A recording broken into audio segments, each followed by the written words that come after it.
So there we are. Let's see. I think, it says we're going live. Yes. Okay, here we are.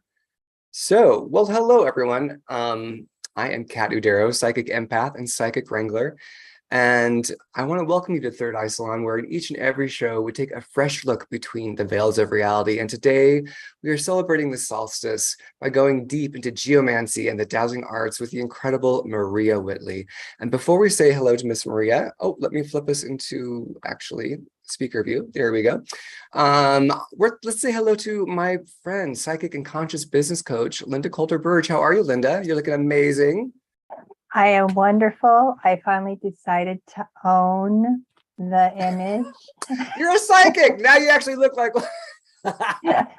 Thank you very much. I even have my raven. So for those of you who remember my picture my husband gave me of my former life, I'm trying to just live it up.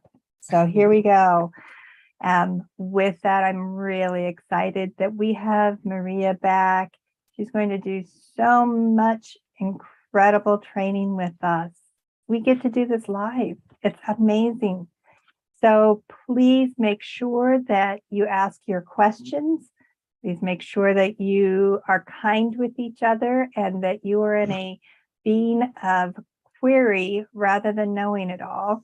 And as always, my policy is to play nice or get out, because we have enough of that in the world. So let's just have this a safe place, okay?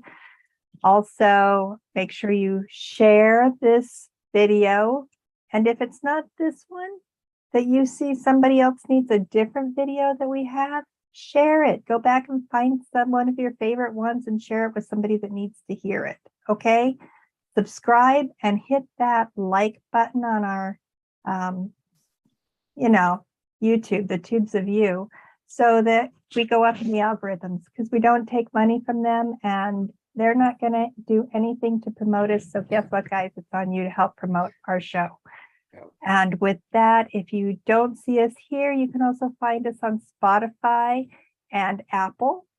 And the same there. If you do hear us, hit that like button so that helps there as well with the algorithms. Yes, I have to go through all of this stuff.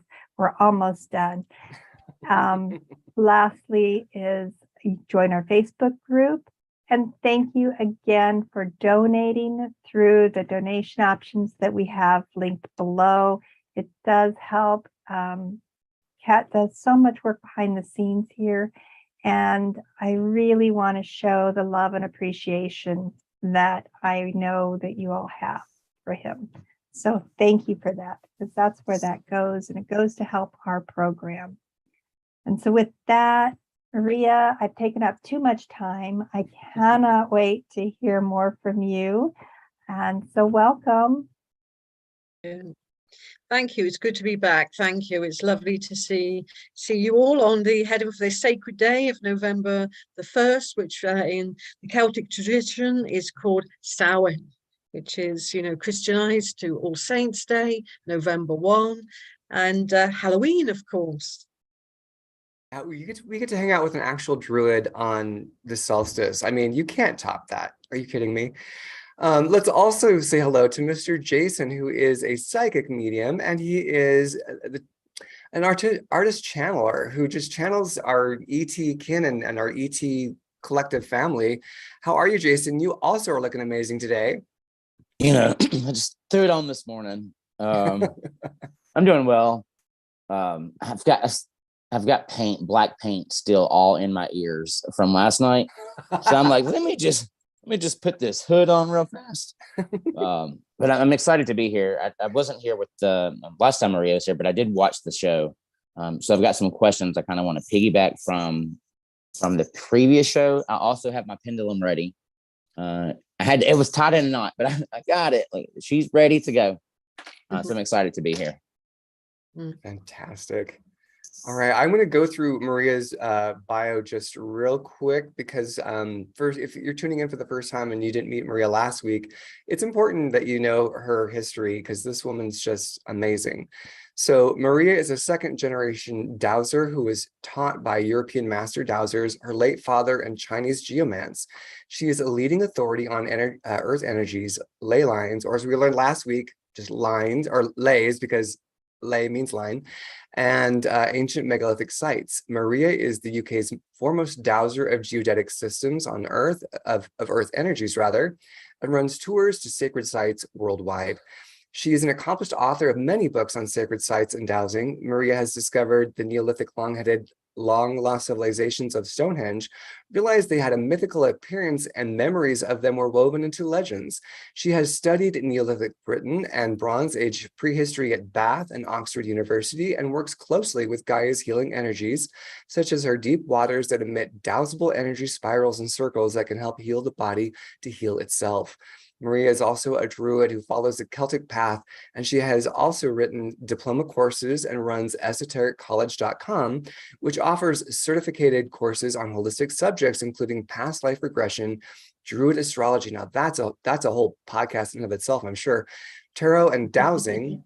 Maria teaches advanced dowsing techniques which are not taught anywhere else in the world. So if you are feeling blessed or just excited to learn more about what Maria has to teach us today, give us that thumbs up and share us out into the interwebs. So let's hop right in. I kind of want to start with some of the topics that we didn't get to last week before we get into the actual how to dowse. And yes, I've got my dowsing rods and my pendulum as well, all ready to go.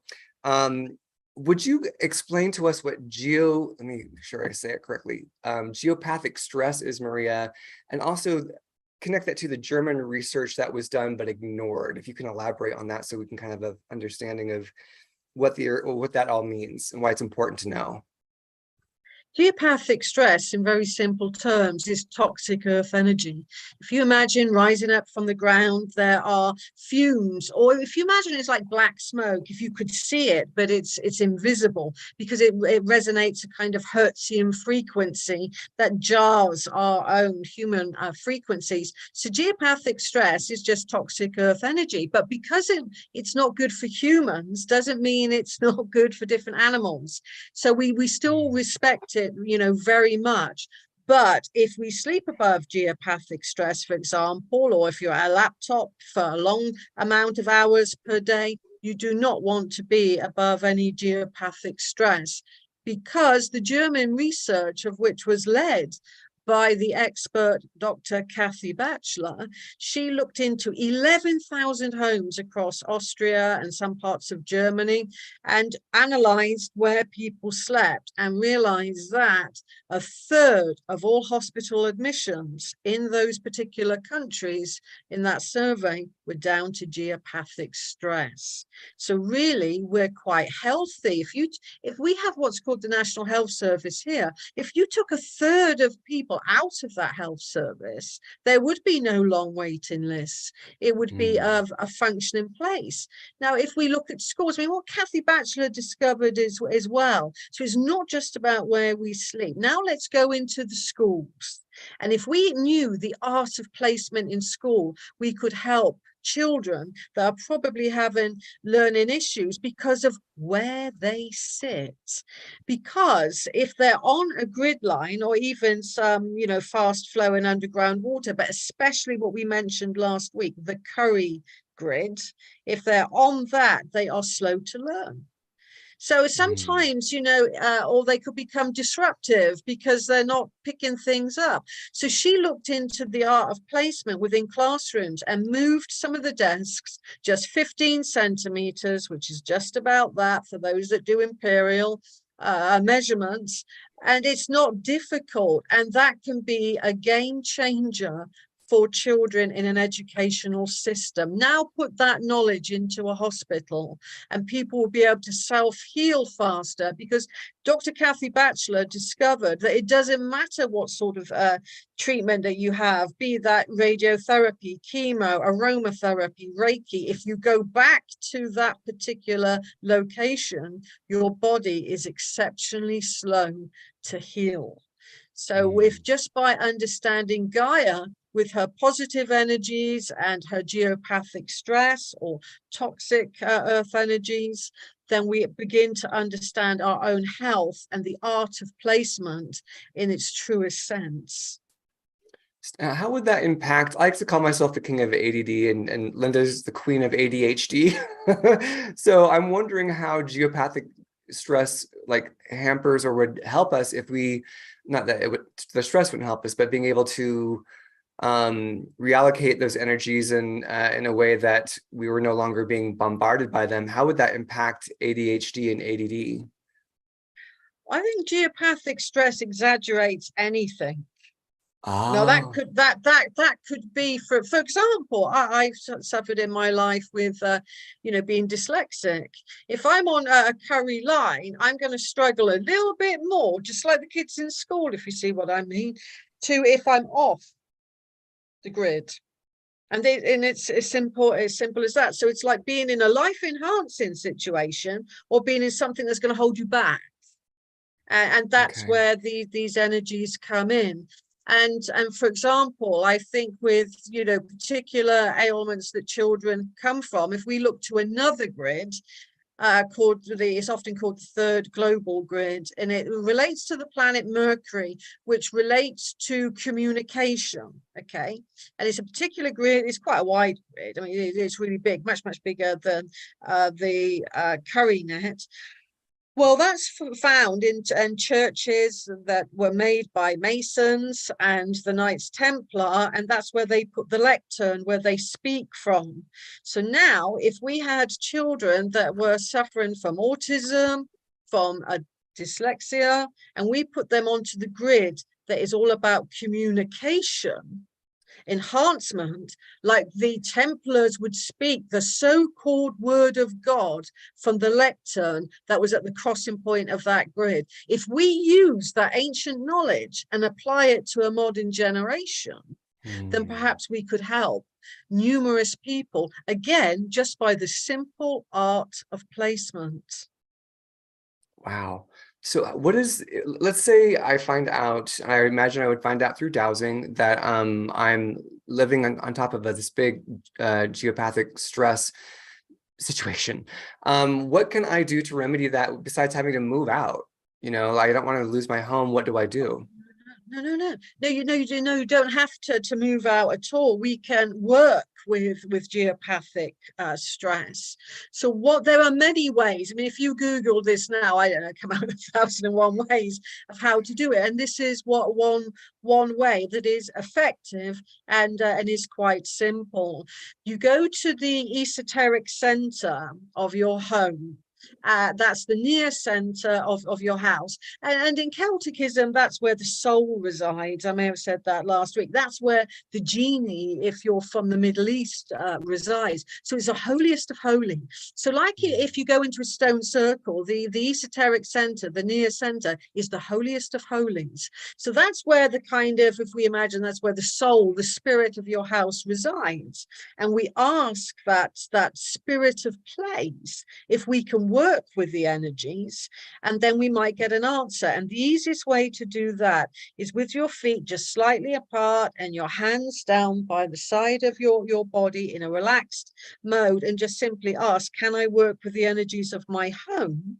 You might feel a force gently pull you forward. Do you see what I mean? Like that. Or for some people, it could be going back to the side, but you will feel some magnetic movement, and that's a kind of yes. So you don't really need to do pendulum dowsing for that. You're now using the sensitivity as a child of Gaia by working with Gaia's energies. So if we look at it like that, and let's say like we get a yes, for example, and then there's certain colors of the earth. Okay, and there's certain colors of the sun. They're called the esoteric colors of the sun and the esoteric colors of the earth.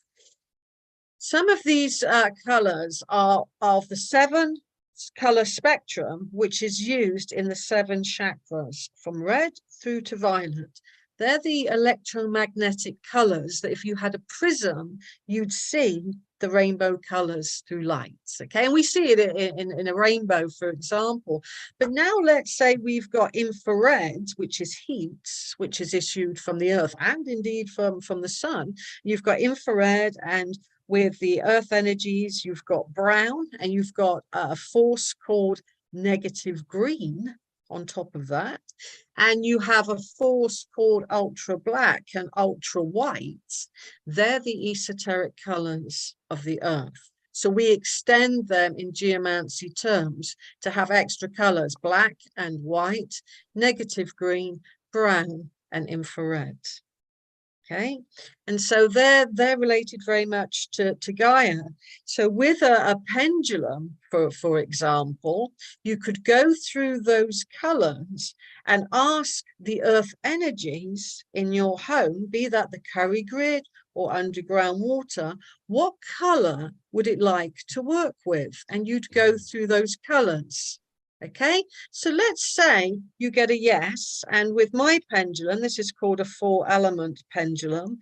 It's made of glass for fire. It's got water in it, you might be able to see from a holy well in Italy. And it's got air, the breath of life, breathed into it. And it's got crystals that are black and white for yin or yang. Okay, that's a 4-element. I'm posh. Come on, I'm Italian. gotta be a little bit posh. You're living it. You're living it. It's amazing. So let's say that we're at the esoteric center. Then you can get the pendulum at any chord length you feel is comfortable. When you hear all these technical, or you have to have it at this length, it's about what makes you feel comfortable. You go through the colors in your head. Okay, let's say it goes yes, which is clockwise motion for me is my yes, because I set those responses up. I'll do that in a moment. But let's just say, for example, it goes for yes at yellow. That means the house, the energies of that house really will resonate to that color of yellow. It's chosen it. Now, the other way around, that a lot of people in the United States and England and many other places besides work with earth energies, is they tell them what they're going to do. So it's like Maria coming along. I probably gave this analogy last week. Okay, I'm going to put a metal stake in the ground here. I'm going to do this. I'm going to do that. And that's what you are having energies in this house. My school of thought and the European school of color Dowsing turns it the other way around. We need to ask Gaia what she wants, rather than coming in as an ego and telling the house what it needs. Do you see what I mean? So now we've got a communication set up through the colors, the natural colors that earth energies emit. So they're like a rainbow color. If you imagine lays and grid lines and earth currents, which I'll describe later, meandering through the earth, then they're radiating these beautiful colors. They're not just a line. A lay is not just a line. It has a dominant color that flows through it along all of the colors of the earth. You have a dominant color in a lane. So that's how we should visualize it, with color coming up from the ground, bathing us, so that when I'm stood on a line, I'm being bathed in the earth colors.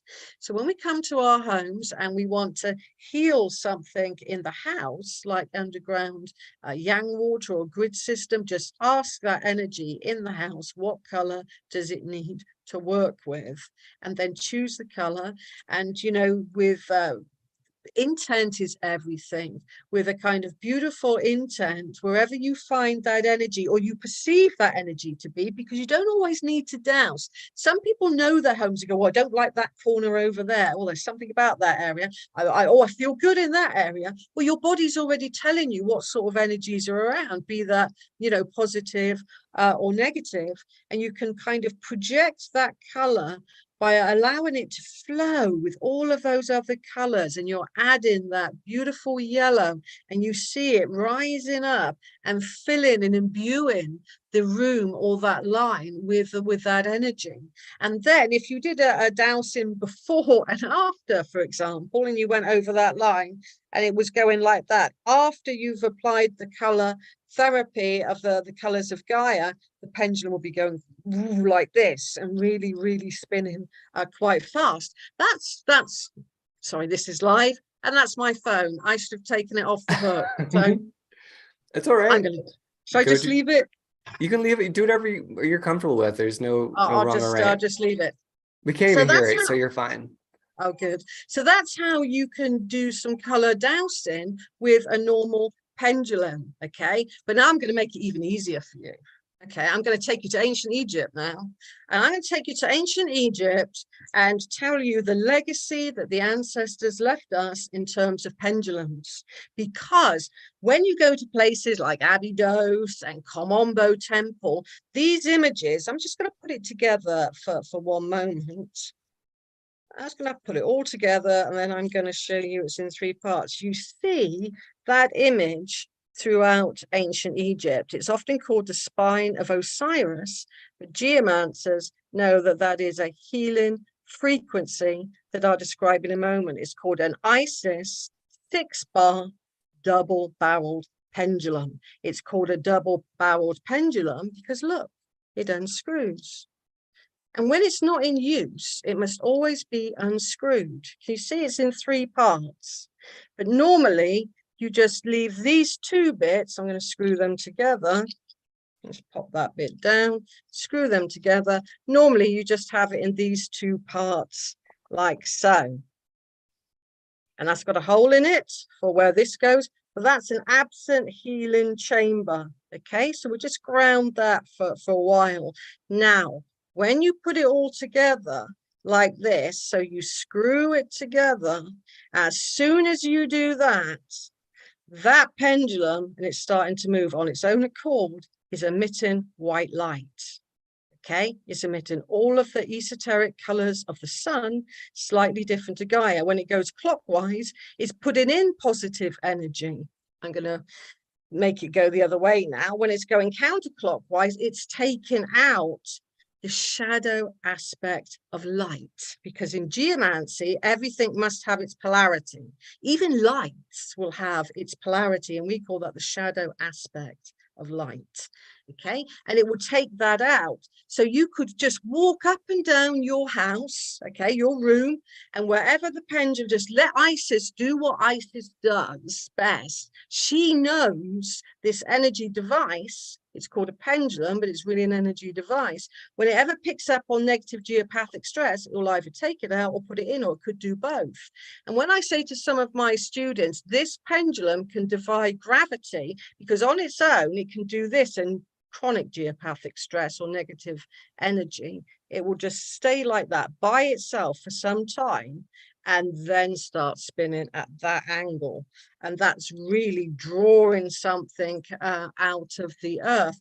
So sometimes we don't have to know all of the theory with something. We can be empowered by this energy device that the ancient Egyptians left us, the Isis pendulum. But like I say, when it's not in use, you must unscrew it, because too much of a good thing, even healing white light, can eventually go to being, negative. Now you can charge up water, charge up food, healing plants, areas in your garden where the plants don't grow as prolifically in other places. This is a healing energy device, and it can be used in exactly whatever good mode you feel to use it in. I think it's one of the most empowering things the Egyptians have left us. And I'll talk about the esoteric colors of the sun in a moment. But you don't have to know all of those colors, because you can work with just ultra white energy.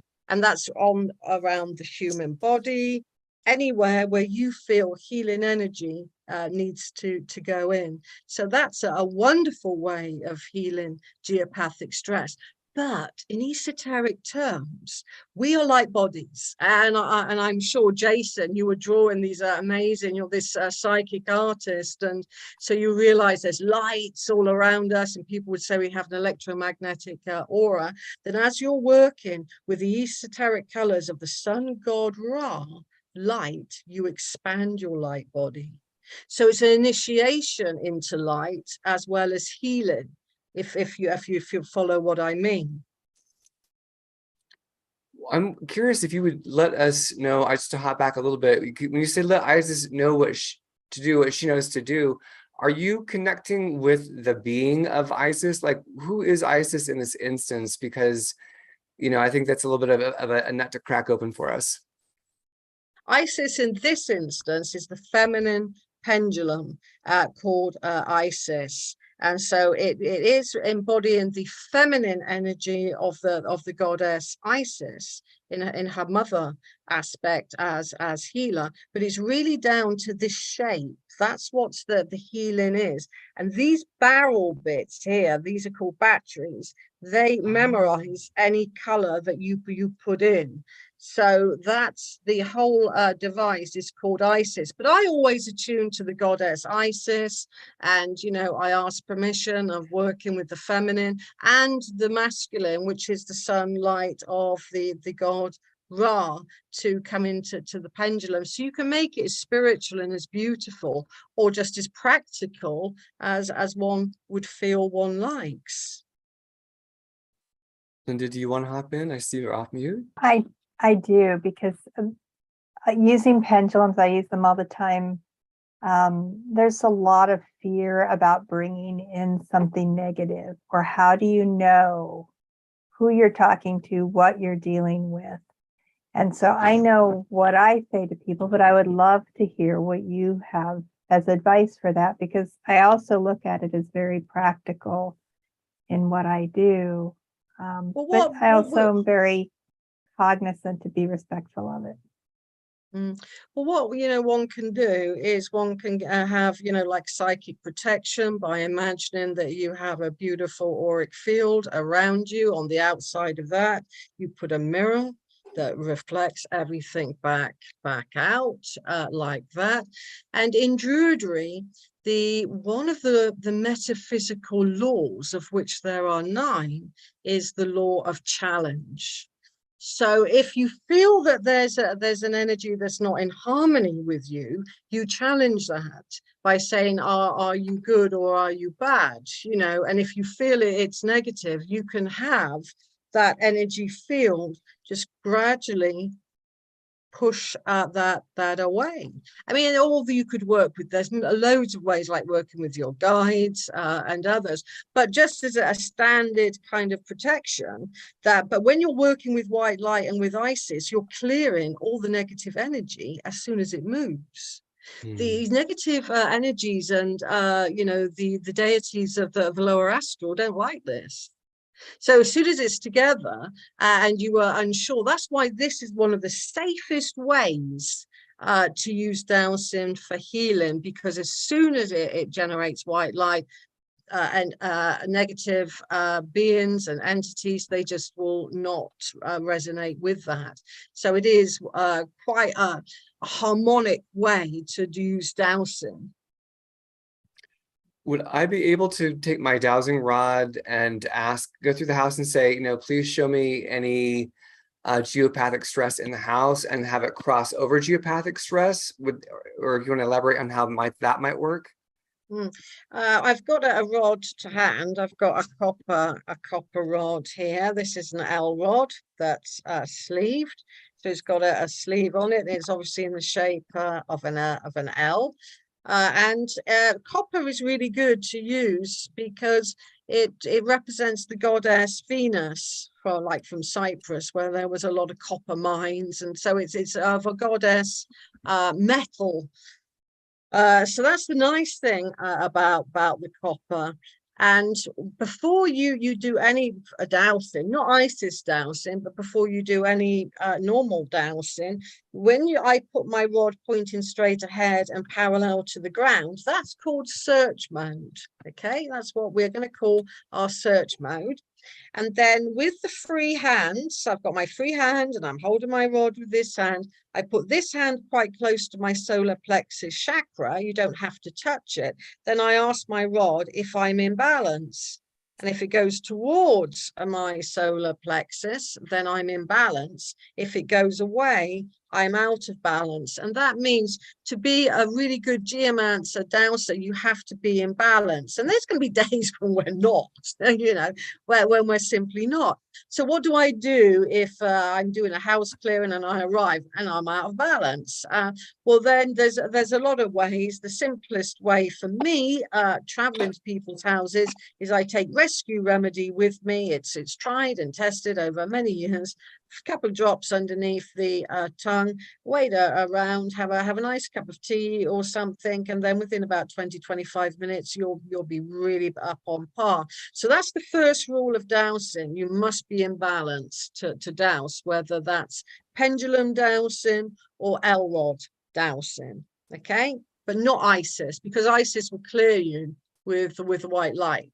Okay, so that's excluding ISIS, well, excluding all Egyptian pendulums. They are different in that regard. So I do the same with my pendulum. Am I in balance to douse? Then you always check your yes or no responses. So then I've checked I'm in balance, then I would say, please show me my yes response. Please show me my no response. So you always check your yes and no's, because they can change and then you'd be getting the wrong answer. So we always check our yes or no's. Okay, so that's our kind of start. Then you always say to the place what you're going to do. So I tell the house what I'm going to do, or if I'm at Stonehenge, I tell Stonehenge, please may I douse the earth energies of Stonehenge, you know, today. I would be communicating with the land and with the energies what I'm going to be doing in that property. That's very important. Then it's just three simple things. It's just three simple things to do. One, which you can have some fun with, is called directional dowsing. And I'm going to describe that now, because it's really good. So to practice directional dowsing, you put your rod into search position, pointing straight ahead and parallel to the ground. Now I have my telephone that was ringing over to that side, and I know where it is, so I'm looking at it. To begin directional dowsing, you really focus on what you're going to douse. Then you ask your rod to show you the direction of my landline telephone. Really clear questions, not my telephone, because that could be classified as it. So you're really good with your questions. That's information dowsing. We'll touch upon that. But it might not go directly to the telephone, my landline. It might be off. Don't worry. It doesn't matter, because that gets corrected in tracking. Okay, so I've got an orgone pyramid over there. I could say to my dowsing rod, show me the direction of my large orgone pyramid. And it's saying, if I want to find it, I got to walk in that direction. Yeah. So now let's say I've got a candle holder over there, an oak candle holder. Show me the direction of my oak candle holder. Maria, if you want to find that, you've got to walk in that direction. Do you see what I mean? It's called directional dowsing. It's one of the fundamentals of dowsing. So you really practice that by looking at something, then finding it, so that the direction. But don't worry if it's off. So you can then build up to what you see in what you can't see in your kitchen, but you know it's there. I know where my cooker or stove is. Show me the direction of my stove. If I want to find that, I got to walk in that direction. And then you build up to what you can't see further afield. Do you see what I mean? So you build up directional dowsing. And if you don't have directional dowsing, you can't find anything. So you really do need a directional dowsing. You can have some fun with it as well, you know. And so that's the second premise. The first premise is information dowsing, that I'm sure Linda and loads of listeners here will know. You ask the question to the pendulum or to the dowsing rod, but you must be clear. No double-ended questions. Is this big and black? What's big? A universe? My laptop screen?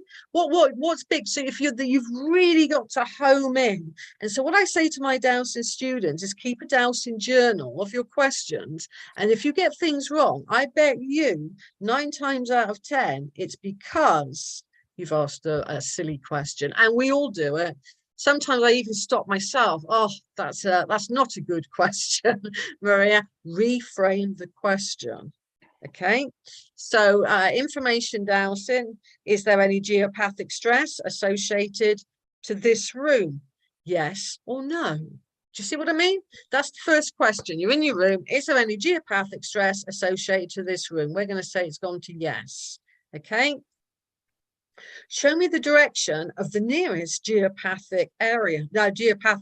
See what I mean about directing a good question?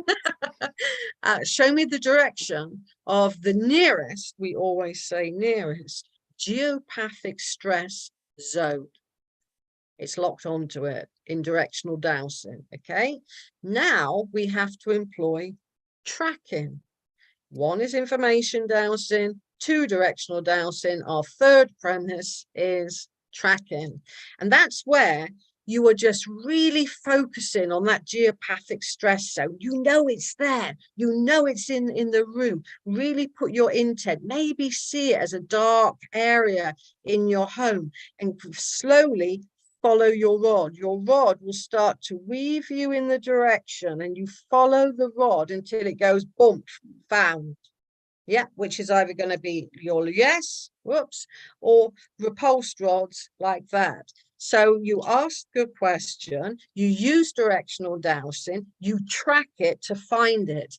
And then you can, raise the color frequency, do some ISIS dowsing, make sure your router's not on it, make sure there's no electrical devices on geopathic stress, vroom, it will just up it, so to speak.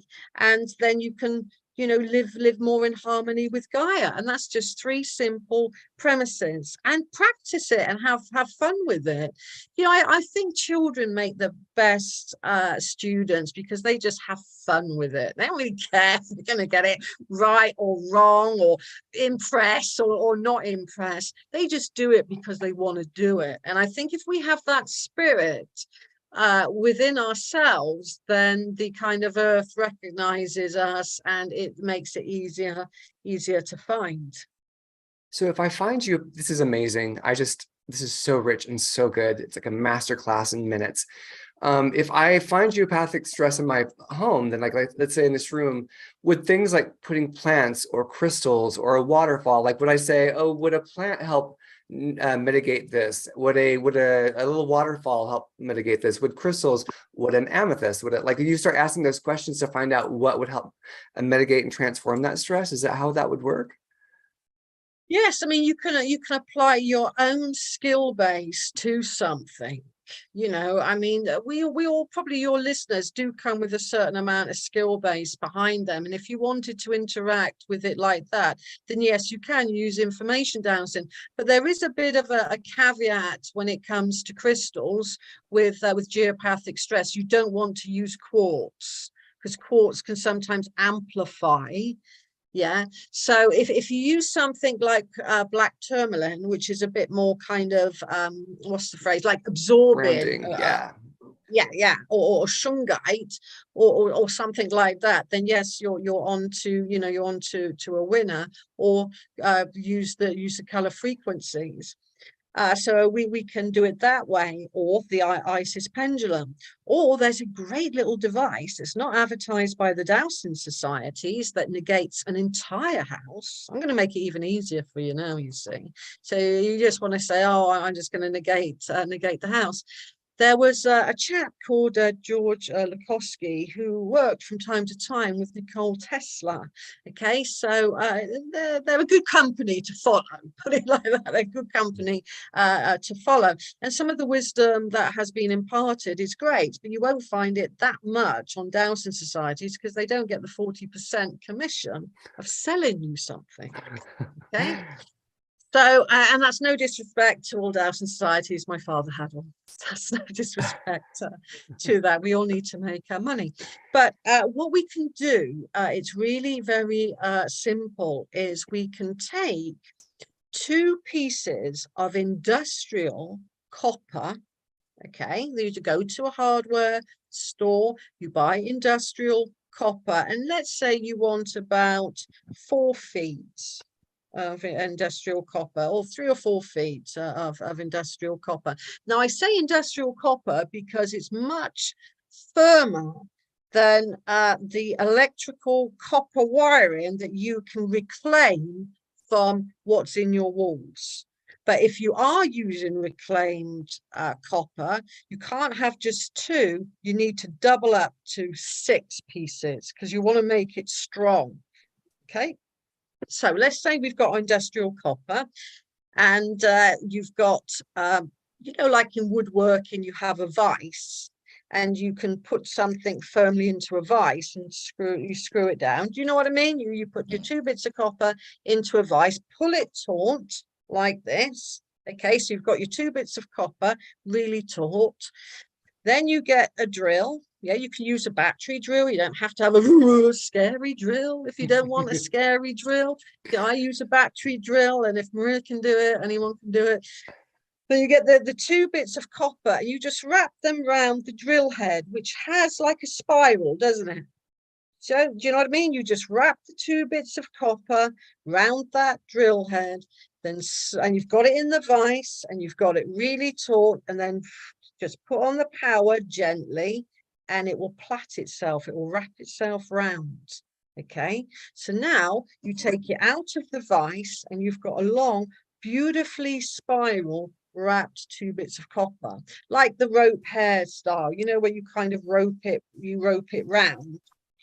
So you got it in kind of that style, and then you just bend it, and it's quite, this will take some time. You bend it into a circular shape. So now you've got a circle, and you can just slot the 2 bits of copper that were in the vise and kind of bend them in. Some people solder them. I don't solder. Okay, so I just bend it in and put a little bit of duct tape. You can just tape it in like that, or the copper will actually bend into the other copper like that.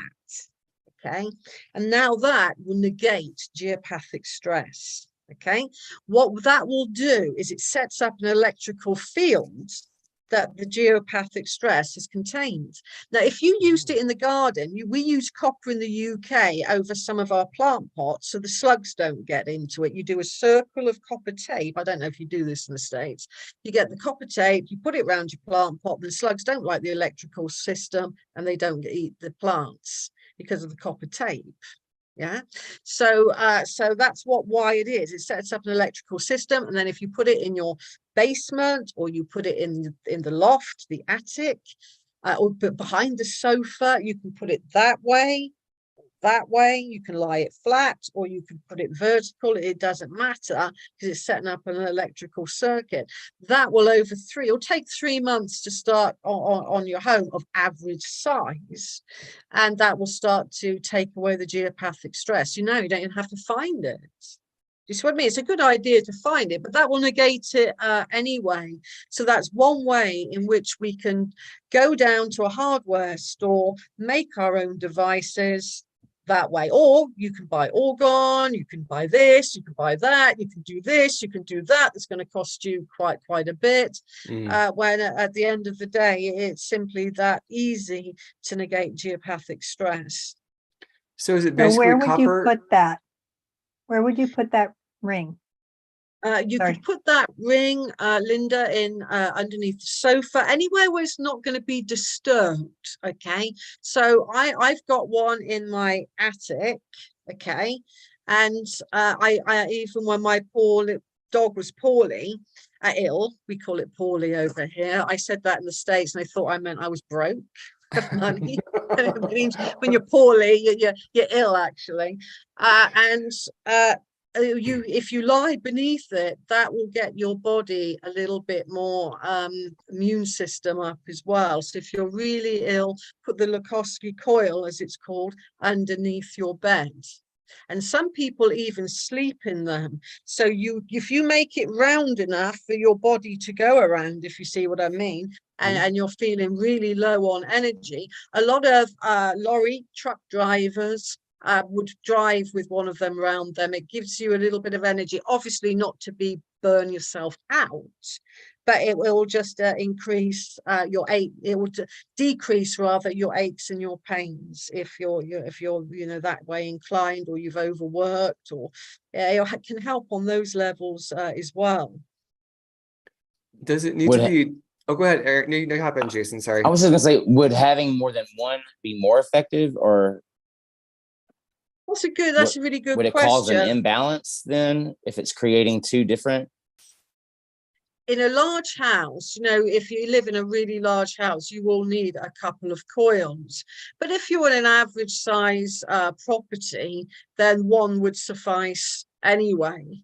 But yeah, in really big houses, 3 or 4. If you've got the west wing, darling, and the east wing, then I'd say put one in the east wing and one in the west wing. But averagely speaking, one will do it. And people start to notice the change as well.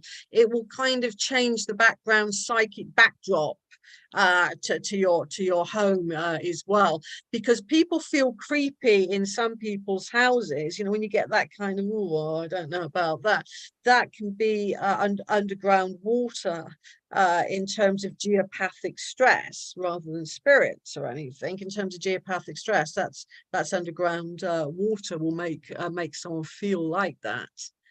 And when you talk about kind of the color therapy with the stress, you're talking about visualizing the color instead of like, oh, I need to paint my kitchen yellow because it wants to work with yellow. Like, could you physically introduce color? Oh, absolutely. Yeah, that's a fantastic response, Jason. I love it, because yes, you can introduce color, because we're not using the color per se, we're using the frequency of that color. Just what I mean, we're going beyond the color. We're saying it's the frequency of yellow. So yes, I mean, one of my students did a beautiful collage of all different shades of, let's just say yellow, because we talked about that earlier. So you could do a beautiful collage of all different shades of yellow. You could introduce yellow curtains. I mean, it's what your imagination would lead you to do. So as long as the earth wants that color, then there's a myriad of different ways. And also what you can do is you can make harmonic color healing water. Okay, now this is really, really easy to do, and it's a way of getting color frequency into your body water. So let's say you've got, preferably some mineral water in a bottle, the bottles that we buy, and you pour it into a glass. You always want to charge up through color in glass, not the plastic bottle of which it came in. And then let's say you get a really beautiful color of violet. Water really likes violet in its highest expression. Okay, in its highest expression. If you doused for a holy well, you'd be looking for the color violet. Okay, in one regard. So now I want to make my mineral water that I've bought from a store, and I want to make it to the frequency of holy water.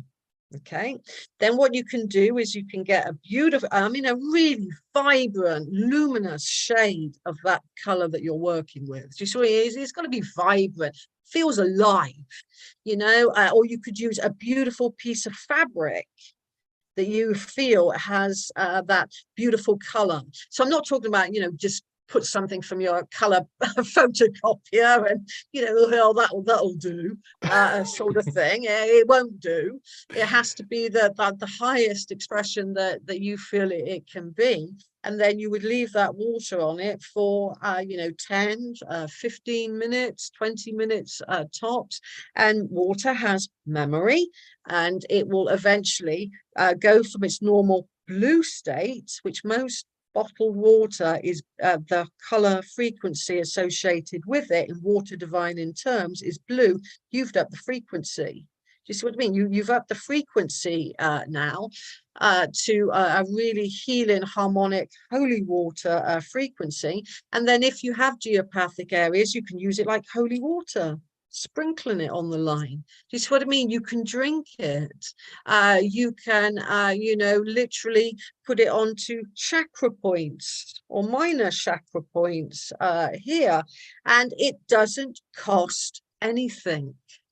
Yeah, so these kind of old esoteric dowsing law and geomantic terms, they I feel that they empower you, because they're they're simple to do, that it's not rocket science to do any of this, and it can really, really help in terms of one's health, vibrancy, and well-being. And that can now go to plants, to your dog or cat fluid that they drink. Do you see what I mean? It can be anything that you feel it's appropriate to do, to work with. Because like I say, water starts off as the normal frequency 9 times out of 10 as blue. And then the highest expression of that is going to be either ultra white, which is very difficult to really get ultra white in any color. So we tend to use the violet ray as well, which is absolutely incredible. And try it out. Douse over it, get your pendulum. Have your normal, this is a before and after makeover. So do your blue and just let your pendulum do what it wants to do. And let's say it does that. Then move to the enhanced water, the color healing water, and you'll see that it will go to a bigger, a faster rotation, if you see what I mean, because it's picking up on the color frequency. And children again respond very well to color healing water. They really do. So, you know, in an old Christian medieval tradition, the font where you would put the holy water in to baptize somebody is on that. Once it's holy water, boom, the frequency is violet. You can add water, you know, a little bit of salt into it. That's how you make holy water. But where you're not making the holy water of the old, you know, bishop's way, we're using it through the esoteric color dowsing way, and it can be transformative. Linda, did you want to hop in? Did you have a question? Or are you I okay? just have so many images going through my head of combining the violet and the copper for the benefit of water. Oh, the copper ring. So I want to talk about that copper ring. If I can pull back here for a minute. I don't mean to cut you off, Linda. Did you have? That's it. Just Okay. flashes. Like I'm just seeing flashes. You're seeing it. You're psychic flashing. Stop flashing us, Linda. I'm flashing you. So I'm wondering, because do you have a book that kind of lays down what you just broke down in terms of the copper ring and how to create that? I imagine you do. Yeah. It's called A Divine in Ancient Sites, which is on my website, theaveryexperience.co.uk or at esotericcollege.com. That takes you through the whole of the more in depth as well aspects of color healing with the color frequencies of Gaia. And you know, because when we do think about layers and things, like I said earlier, and earth currents, we just think of them as they're alive, you know, that's it. But it really isn't. They're full of all of the colors of the Gaia colors, but one color will dominate. And that could be blue, it could be violet, it could be green. And all of those colors tell us how to work with it. And I may have said last week in esoteric dowsing terms, in your base chakra, all of the colors prevail, but only one color is dominant in the opening of the chakra, and that is red. So in terms of healing the chakras with esoteric dowsing, your base chakra might in fact need green, not necessarily red. You see what I mean? That's how it's used in Isis pendulum dowsing, because red is the dominant color and red is used in the opening of that chakra, but it may need another color to ease it into that opening.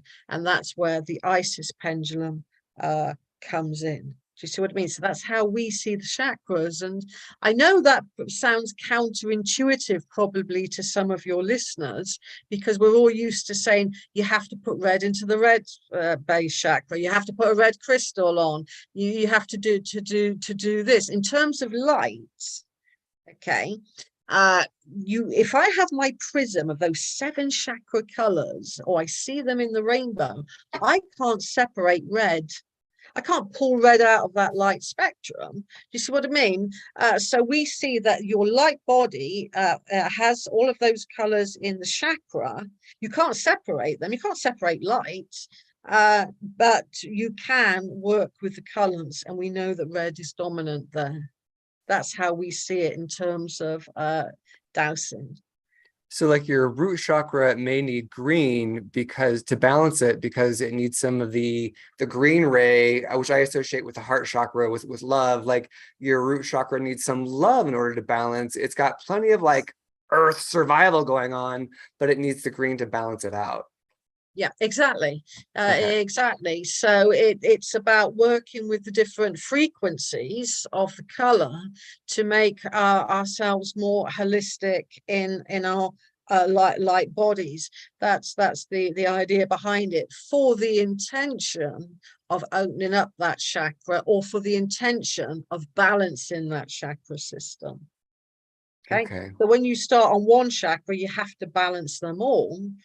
You know, you have to go up into a sequence. So yes, it's a way of working with light in terms of your light body and your chakras. I'm so deeply grateful for this information, and I will be getting that book because I want to be able to construct. You basically need a copper circle. I've constructed a copper circle for it to start to spin the energy to balance and regulate it. Exactly. Brief. Okay. Yeah. Okay. Yeah, and you will feel the difference in 3 months. I mean, if you're really sensitive, like Linda or Jason or yourself, and your listeners are sensitive, well, you might pick up on it in a couple of weeks, couple of days, you know. But averagely speaking, for most people that have a house clearing, then it's going to be by the time of 3 months has elapsed, then they're going to feel a great change. And if you've been ill because of geopathic stress and you've been sleeping above geopathic stress, it can be literally a lifesaver. Wow. All right, I'm going to grab some questions from the audience. So this, just to help maybe break down some more of what you said, kind of simplify it for us, maybe. So Dana asks, how do I get the color into my water? So, you know, as you're saying, it comes in blue, it's aligned with a blue energy. How do I get the violet? How do I get it up to the violet or the ultra white? Yeah, great question. Well, what you can do is you can get a really nice piece of colored fabric, for example. We're beautiful, the best that is the best, and place your glass. I've got a cup here of Stonehenge. What is Maria like? All things Stonehenge. Wow. And so you put your fabric there and literally place your cup on top of that, and leave it for 10, 15, 20 minutes on fabric. Or you could get a lovely piece of card from a craft shop that has that beautiful shade of violet on it, and place it beneath the cards. Like that, and literally just leave it. I mean, use glass, not a Stonehenge cup, it's not recommended. Try to use glass all of the time, and then that will allow that color frequency to resonate in. And like I say, you can use it like holy water. You can drink it. You can place it on the chakras. You can make auric sprays. You know, when you get those bottles and they've got that spray. Imagine that you can do that. You can spray your aura now with violet light. Yeah. So you could use it that way as well. So it's about thinking about how it is you want to work with it. You can make little essences of it, you know, like the batch flower remedies come in those little dropper pipettes, whatever they're called. Well, you can charge up. You could have a rainbow colors. You could make your own chakra color healing system of water, and it's going to cost you a couple of quid, a couple of bucks for the glass bottle. Yeah, and it's got to be glass, not plastic. So if you're doing a mister, it needs to be a glass bottle, not plastic. Yeah. Ideally, it's glass. I just had the idea of, like, you know, if you're going to go to the hardware store to get your copper, go by the paint section. They have hundreds, right? You know, the little paint. The paint sample things where it's like you can pull to see the colors. You could just use that as your color palette to charge your water. And they're free. That's so brilliant, Jason. Maria gives that a thumbs up. Can you also do for instance, just the rainbow of color so that you cover your bases? Or do you need to do one color? To cover your best, really good question, Linda, and I'm sure that's on the thought patterns of other people. Great. Then you would use white, because white contains all of the colors of the rainbow. Well, it's getting dark where I am now, but whenever you look at light, you're looking at all of those electromagnetic color spectrum. So if you want to do it in the rainbow color, and you've got a beautiful rainbow behind you, or you're a rainbow lady by the look of it, then yes, then you would use the purest color of white. As pure as you can get them. The more beautiful, the more lovely it is, the more resonance it has, because it's containing the frequency of the violet ray. Excellent. All right, Nancy Legit asks, what color water to heal DNA? I'm sure that's a multi-answered response to that one, because what's up with your DNA? It probably depends. Yes, that way again, you'd use information dowsing to ascertain which is the most appropriate color for my DNA healing at this moment in time. Really, really good question. And you would ascertain which is the best color, or you could go for colors. And then ask the question again to, maybe ascertain 2 or 3 colors. You don't want all of them, because then that's just white. So yes, you can information douse for that. And if you're going to use more than one color, then it would be about 20 minutes for each color. You'd get the bottle on, start on one color, move to the next color, move to the next color. Don't lap them up. Just really don't place the colors on top of each other. It needs one color at any one time to charge up. Because otherwise, if I mixed white with reds, I've got pink. You see, You've diluted it. Changed the frequency. So one color at one time to charge up. I see. Excellent. So then Dana asks another question here. Would like having lemon in your water be good for the solar plexus chakra, since like lemon is associated with yellow, and would that be good for your solar plexus chakra? But again, I imagine you'd ask with the dowsing rods, if I use lemon in my water, will this positively impact my solar plexus chakra? Am I tracking correctly? Or what do you say? Exactly. No, I'd agree with that as well. And just as a caveat, what the actual color of the lemon is yellow if you're using the zest of lemon, but if you're using the juice of lemon, then that's realistically it's more of like a creamy color, so to speak. Do you see what I mean? It's so perhaps it's about thinking about maybe asking the question, as you quite rightly pointed out, Catman, but with the zest, because it's the zest that's the purest of yellow compared to the juice. That's not pure yellow, is it? Right. You're right. It's more of a cream. It's a light white, or it's a creamy white. Yeah, that's so wise. So I wanted to talk, unless Linda or Jason wants to hop in with any follow-up questions or insights. I do have one more question about the copper circle. So not talking about a place that is haunted, but some places absorb energy. Everything is constantly absorbing, right?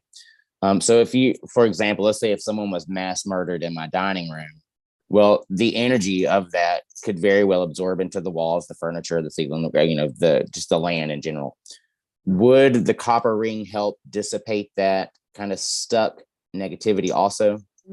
Yeah, because what often happens, and this was pointed out by the Master Dowser, Tom Lethbridge, when he looked into hauntings to do with different types of energy in the earth, he noticed that when you get, strong hauntings, that they latch on to underground water because it will memorize it even stronger. So you still have your spirit, but you'll have the memory of that as well. Do you see what I mean? You can have an actual spirit and the memory of it in the water with Lethbridge's model, and the geopathic stress coil will again ease that water, that frequency coming out of the water. Because it's not the underground water that's bad, it's the frequency it emits.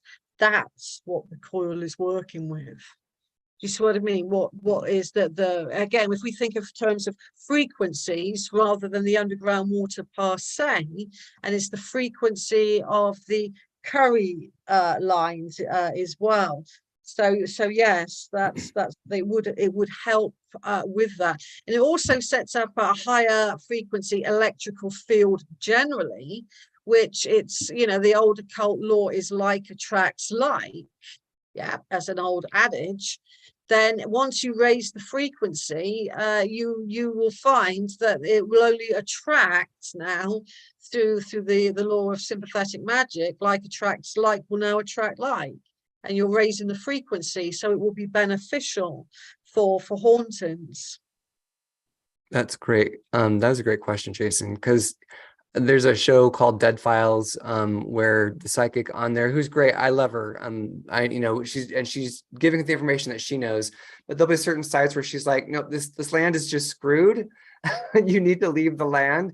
There's nothing that can be done. And that's true to the extent of knowledge that she has. But here you're giving a remedy for that. Like, even if the land has been scarred on this deep emotional level, there are remedies for that. You don't necessarily need to leave your home. You can remedy that through this medicine. Yes, because, you know, that if you work with what the land wants, this isn't about what we want.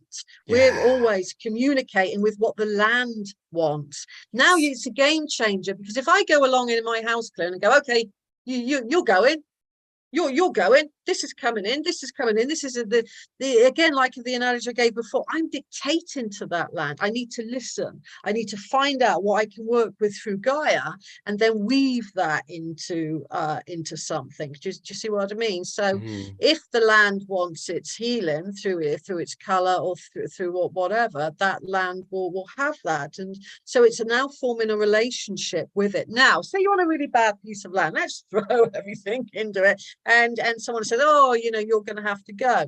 There's always the good and the bad. Okay, so let's say I'm in my home now. This is Maria's home. I've got some geopathic stress over there through some underground yang water that is groundwater that we described last week. But I also can look for, with directional dowsing, a positive female earth energy current. Okay, now a female earth energy current, imagine them like to be just rivers of energy, not water, but earth energy. Okay, so then you can find that's really soothing and healing, and it can be a place where we can have meditation. So if I've house cleared somebody that's had, you know, a bad haunting, they're disempowered normally and fearful. Why not? It's disturbing. Of course it is. I've had that experience in my life, and it's disturbing, and it leaves you feeling all afraid. So we can then say, okay, that's the negative aspect of it, but where's the positive in this? Let's find a really powerful positive earth current and empower you on that.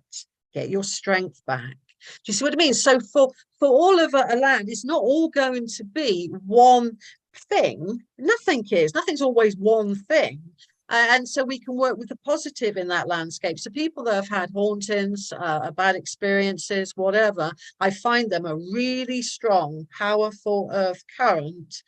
We imagine them as like serpents or dragons, you know, and work with that energy, you know. So it's not all you have to leave, but you have to know which parts of your property is going to be good for you in these circumstances. And then if you empower yourself back through the magic of this 4 billion year old mother that we call the Earth Mother or Gaia, she's 4 billion years old.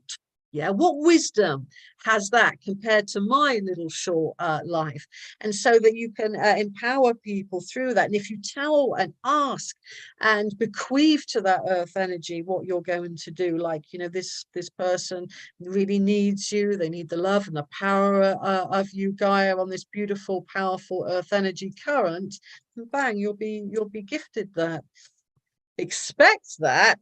And again, that's not the best way to work with Gaia. So I always say it's better to work with a planetary body and consciousness 4 billion years old than listen to what I want the place to be.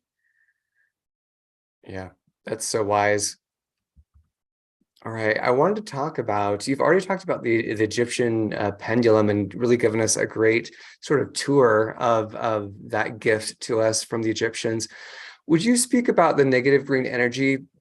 Because in one of your talks, you talked about someone who had accidentally mummified themselves. And so, you know, we don't want to just plunder in and be like, great, I watched the show with Maria, I know what to do. It's like, let's always be humble in our approach. And would you talk to us about what happened to the gentleman who mummified himself and how that happened and why it's so important to know what you're working with and how to work with it? Oh, absolutely. So what we're going to do, we've discussed the esoteric colors of the earth. Now we're going to look at the esoteric colors of the sun, personified as Ra, but it could be Lu if you're a Celt, it could be Helios if you're a Greek, Sol if you're a Roman. So if we imagine that, again, the light that comes down has different color frequencies. Okay, now in the 1930s, there were two French diviners called Traumery and de Bellezel. Okay, now if you imagine, we're going to go back to the Valley of the Kings, and it's the 100th birthday of the finding of King Tut recently, isn't it? With Lord Carnarvon, who lives down the road from me, well, his big house, and Carter. They found King Tut, didn't they? 100 or so years ago. But if you imagined you were there in the 1920s with a lovely Linda personifying our 1920s, and you went there in the 1930s, it was a noisy place. You had the Germans digging, wanting to find gold. You had the Brits, Carter and Carnarvon. You had the Italians. You had the French. You know, you had a lot of people, just a free-for-all dig in ancient Egypt. And, you know, rightly or wrongly, I'm not going to judge that. I think it's wrong, but that's what happened at that time. Well, the French diviners noticed that, I'm just going to see if I can find it. They noticed that above some of the, not necessarily kings, I mean, the Valley of the Kings is a bit of a misnomer. You could have been a rich person buried in the Valley of the Kings, that they had this artifact placed over their heart chakra. This is called the Karnak pendulum. Again, it's in two parts. Okay. And so they kept noticing this shape and thinking, and again, if you go to the Valley of the Kings, then you see it on its side, row after row after row after row. What I noticed when I went to ancient Egypt in Komombo Temple, known as the Crocodile Temple off the Nile, it's amazing. The frontispiece of the Egyptian temple has the god Horus, falcon-headed, and Sobek, the crocodile god, and they're holding the pendulum like this. Okay, and they're holding it like that, from which flows the symbol of the life force, okay, coming from the pendulums, healing humans below. The gods are holding the Karnak pendulum. And so that's the kind of documentation of it in temple space. So back to the French. The French find it and they think, what's this then? And so they through a lot of explorations, experiments, they rediscovered the esoteric colors of the sun, of which that they say that the negative green is the most powerful force of nature and of the sun. Because if you imagine that we're on a sphere of Earth, and part of the Earth Australia probably now is in daylight. I'm heading for darkness now. I'm heading for night. And that when the planet is in daylight, the sun rays penetrate all the way through Gaia. But what isn't absorbed or reflected in the light coming into Gaia comes up as the negative green, the shadow aspect of light. Okay, and now light has two bands, a horizontal band of negative green and a vertical. Okay, and it's the horizontal is good for you, and the vertical ray of light is bad for you. Okay, so we imagine that all of those frequencies of light have two bands doing this, and Chaumery and de Belizal were experimenting with all of this. Okay, so what they decided to do, Chaumery, was he was going to go to his laboratory. These were scientists, they were dowsers, but they weren't new agers. You know, they were scientists of their time. They went to their laboratory and he filled Chaumery an object so full of the negative green that he was raising through different energy devices that he was found mummified in his laboratory with no smell of fermentation. And that went down in Dowsing history. Okay.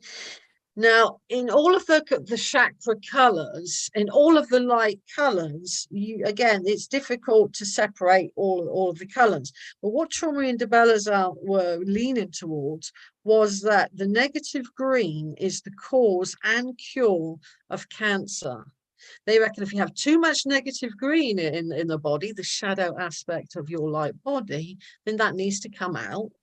And that the positive negative green, the horizontal ray, needs to go in. And that's where this pendulum comes into its own, the Karnak pendulum, because that generates the frequency of the positive and the negative aspect of the green ray.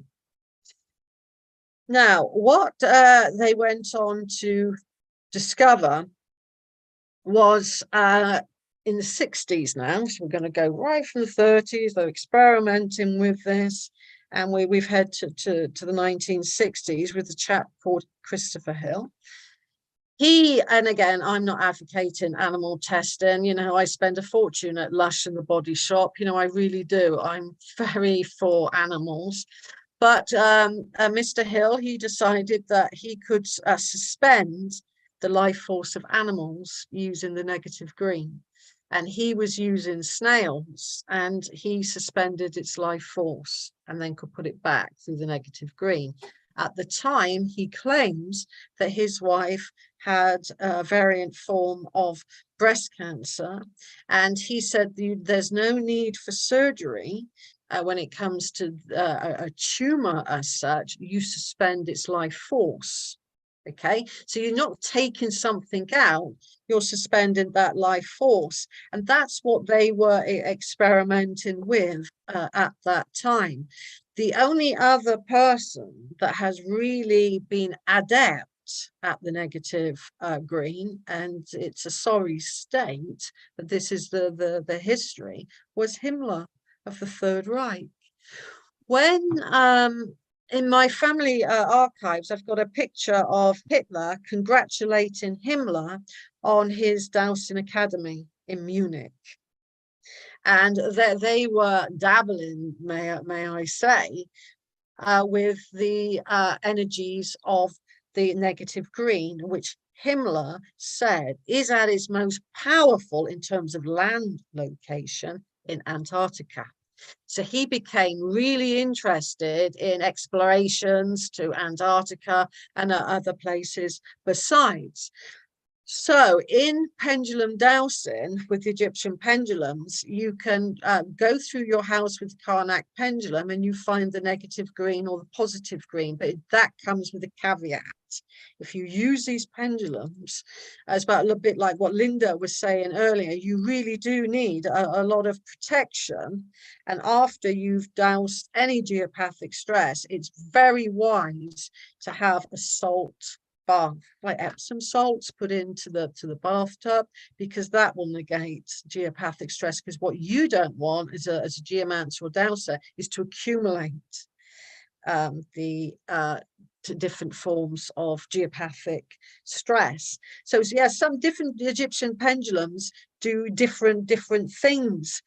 For example, so in dowsing terms, the most strongest type of earth energy or energy from the sun is the negative green.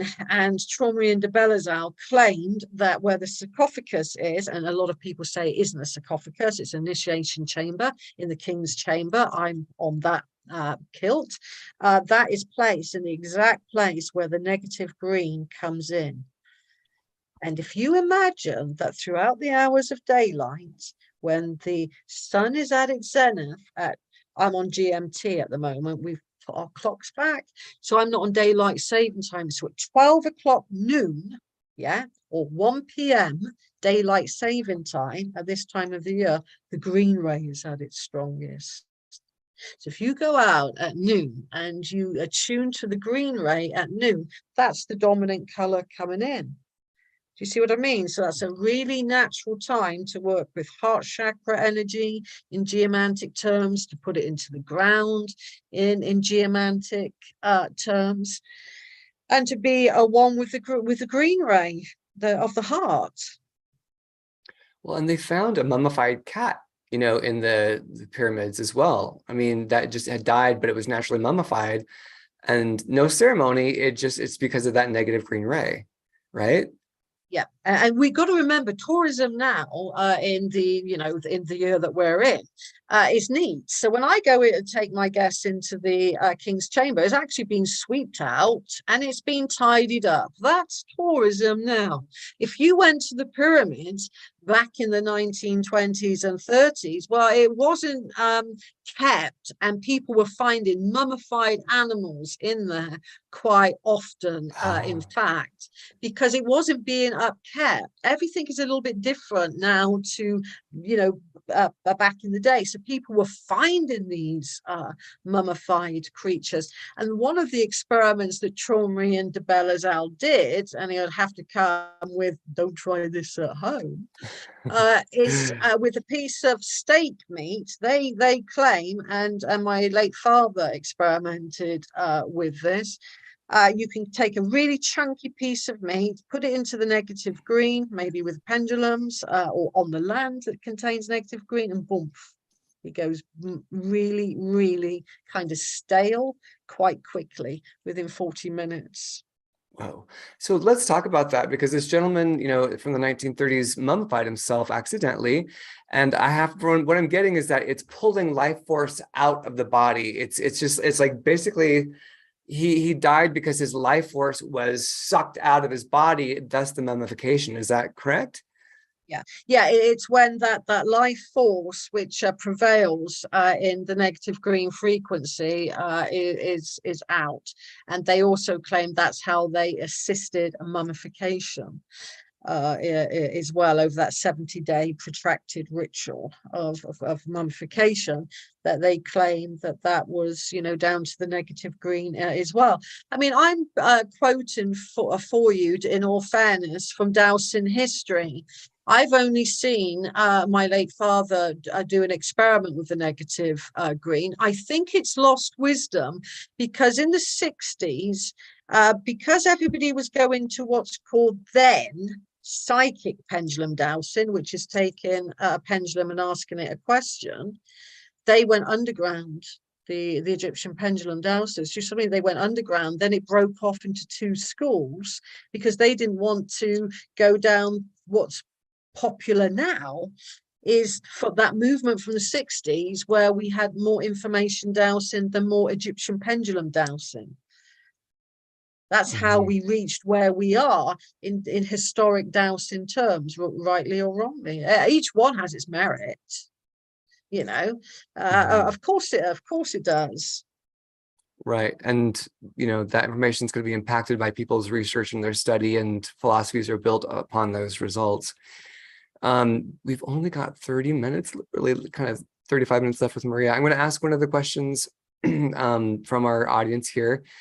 And because I'm really gonna, because I want people to know that if we didn't get your question today, you can email Maria. Her contact information is down below, and also she's got books. Yeah, so Janice asks, our property is 150 acres, and I feel that there is a vortex of positive energy. How could I confirm this? Okay. One way is to use information dowsing and to find it in the field, okay, by literally going out and tracking it.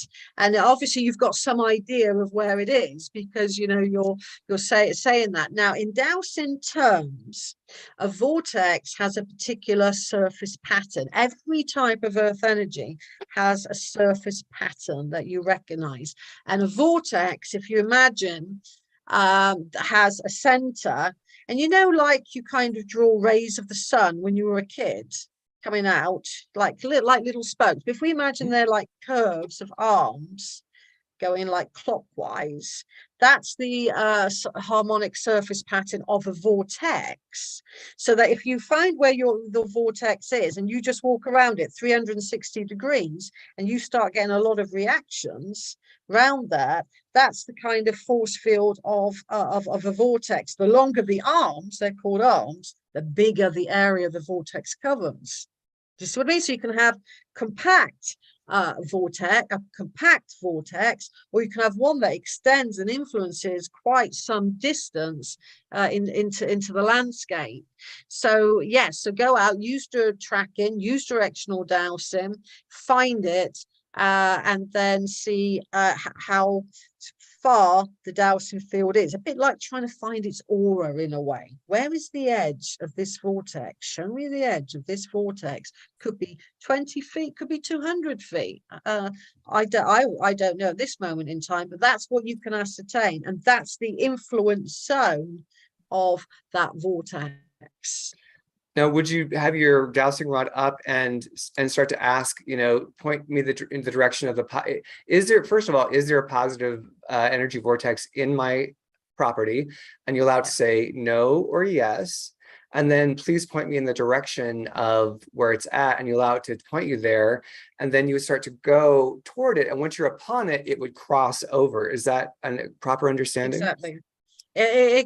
Exactly that. But just to redefine it, it's called the show me technique, directional dowsing. So it's not, we say over here, show me, not point to me, show me, because you really want to be shown exactly. And it sounds pernickety, but the more you're better with your questioning. But yes, exactly. We use information dowsing to ascertain what's on the property. 2, directional dowsing to get the idea of the direction where it is, tracking to find it, found of that object as well. And then just imagine you're dousing somebody's aura and you're walking ahead to get the influence field of that, so that you know how big the vortex is, because they kind of, roughly speaking, kind of circular. So if you've gone out 20 feet that way, you're probably going to go out 25, maybe 30 feet that way. Do you see what I mean? And that's it's called the influence field of it. And if you've got a go ahead. No, you go ahead. You go ahead, love. Go ahead. No, I was just going to add some, again, in geomantic terms, some vortexes are absolutely incredible when it comes to spiritual evolution. Okay, so if you have got that on your property, you know, you can start to work with it's raising your own consciousness in terms of your spirituality. So let's talk about, there's so much I want to talk to you about. So there are negative vortexes and positive vortexes, and negative obviously doesn't mean bad. It's a frequency. It's like left versus right, you know? So what are the uses of a negative vortex versus the uses of a positive vortex? The properties and uses. If we use in dowsing terms electric or magnetic rather than positive or negative. So an electric vortex in European terms represents something that can pull down. Yeah, so if you imagine that can come down, whereas a magnetic influence comes up higher. So one can kind of implode and pull down, and one can push out in terms of geomantic terms, generally speaking, of some vortexes. So there's an American author that took a lot of children to vortexes, not just in Sedona. Bernice, I think she's called. I'll write it into you so you could tell this is an American doing things in America. And I can only remember her name, Bernice. But she was working with, children that had post-traumatic stress disorder, and found that the electric vortexes can get rid of the energy in a way. Do you see what I mean? So what we may think of, that to begin with, that may be bad to work with, it's actually will work out good. Now, the thing about the terminology of Europeans and Americans, sometimes the Americans, I don't know why this happened, but use electric instead of magnetic. They've turned it around the other way, where the rest of the world doesn't. So just make sure you're very clear when you're reading somebody's terminology, that you're very clear on what they're saying, and you won't go too far wrong. So, for example, they call it magnetic over there. We go, that's positive. And they say, oh no, magnetic here in California is negative. And you think, well, everybody else says it the other way around. So I've learned to kind of realize that some terminology, and if we just keep caveat on that, you're not going to go too far wrong. So on some energies that kind of come down, think about what is it you need to let go of. Yeah, and work with Gaia that way. Well, what emotional energy is holding me back at this moment in time? And we all have our junk. We all have our baggage, and we can start working it in those ways with electric vortices. So just to kind of recap that, negative would be electrical, and what we call a negative vortex is what you call an electrical vortex. Yes. And it would be beneficial, again, to pull something out of your body, to pull a toxin or to pull dark or heavier energy out of your body. And once you've got that pull out, okay, let's find a positive vortex to fill me up with the light, with the positive energy. That would be a magnetic vortex. Yeah. Or any magnetic earth current, because in the occult, what you take out, you can't leave a void. You have to put back in. You can't leave the void. Okay. So you might be where this chap is. Let's say you've got an electric vortex, and then a couple of 100 yards away, a couple of meters away, a couple of feet away, you might have a magnetic earth current. Do you see what I mean? It doesn't have to be another vortex. Boom, go to current. that. Or a positive, just ask for positive earth energy. Keep it really simple. Show me the nearest positive earth energy, and then boom, then you'll have natural aura expansion, and it would take away geopathic stress even. This is what I mean in your garden and in places like Jason was describing. You're going to have the good and the bad. And if you're having bad times of geopathic stress, find a positive area in your home. We all have them. There be narrow currents. They're not going to be like Avebury or Stonehenge, massive rivers. Of course they're not. They're probably going to be where you guys live, and I've dowsed a lot around America, so I am quite familiar with it. They're about between 2 and 4 feet wide. That's all you need. That's all you need to have that energy come up and be bathed in it. There's nothing better than a good earth energy bathing. Mm-hmm. Wow. All right. I have a question. Yes, please hop in. No, please. I don't mean to. When guest hog. Like when you're out in nature or whatever, and you come across one of these areas that has a lot of energy, are there typically physical characteristics that we can see, like a fairy ring or a group of trees? Like, are there telltale signs of physical things that we can see? And if so, what would be some examples of those?